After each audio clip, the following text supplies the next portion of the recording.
নীলম, পরপর আমরা ছবি দেখতে পাচ্ছি কিভাবে একের পর এক বাড়ি নিয়ম কানুন না মেনে তৈরি করা হয়েছিল এবং পুরসভার কোনো নজরদারি ছিল না যখন এই বাড়িগুলি তৈরি হচ্ছিল। আমাদের অপর প্রতিনিধি অর্ণব মুখোপাধ্যায় সরাসরি আমাদের সঙ্গে রয়েছেন বেলেঘাটার আরেকটি ঠিকানা থেকে। অর্ণব, এই মুহূর্তে কি ছবি সেখানে তুমি দেখতে পাচ্ছ?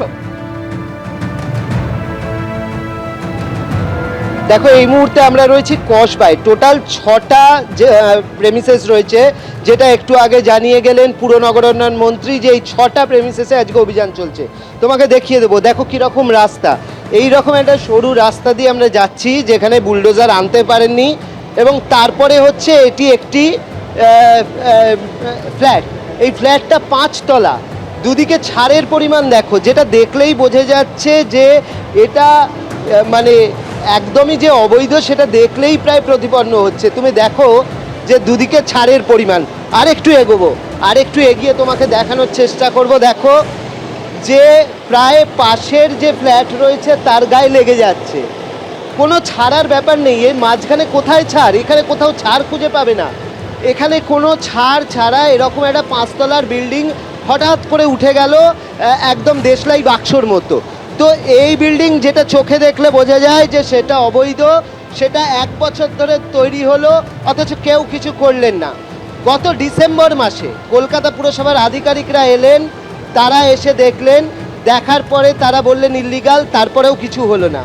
হিয়ারিং হলো সরকার বদল হওয়ার পর, এই গত 23 তারিখ, এবং আজকে ভাঙা হচ্ছে দ্রুত।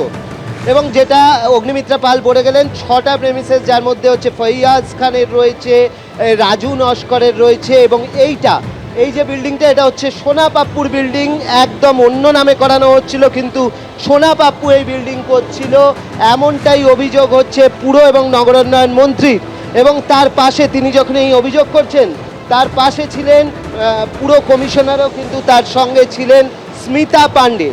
আর একটা গুরুত্বপূর্ণ জিনিস বলে রাখি, আজকে এই যে বিল্ডিং ডিমলিশন চলছে তো চলছেই, কিন্তু গত শুক্রবার কলকাতা পুরসভায় যে গণ্ডগোল হয়েছিল তা নিয়ে একটা বড় সিদ্ধান্তের কথা জানিয়েছেন পুর নগরোন্নয়ন মন্ত্রী। জানিয়েছেন তারা ব্যবস্থা নিচ্ছেন। তারা এটা জানিয়েছেন পল্লে গ্রেপ্তার হয়েছে, এরপর ব্যবস্থা নেওয়া হবে চ্যাটার্জির বিরুদ্ধে।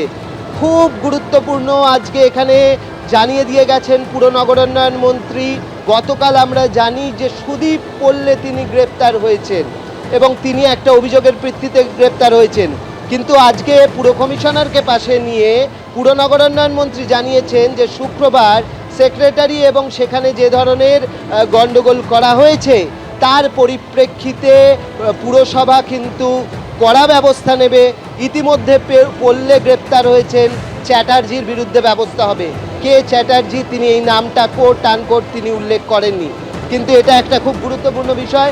আর অন্যদিকে তিনি পুর নগরোন্নয়ন মন্ত্রী আজকে ঘুরছেন এই প্রত্যেকটা প্রেমিসেস, তিনি দেখছেন। তার সঙ্গে রয়েছেন পুর কমিশনার স্মিতা পান্ডে রয়েছেন পুর কমিশনার।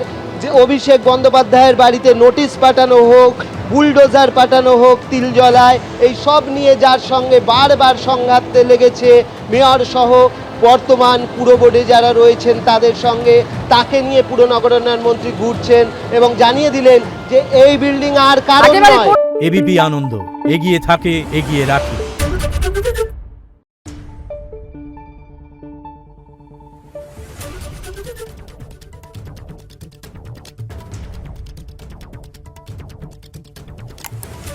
Thank you.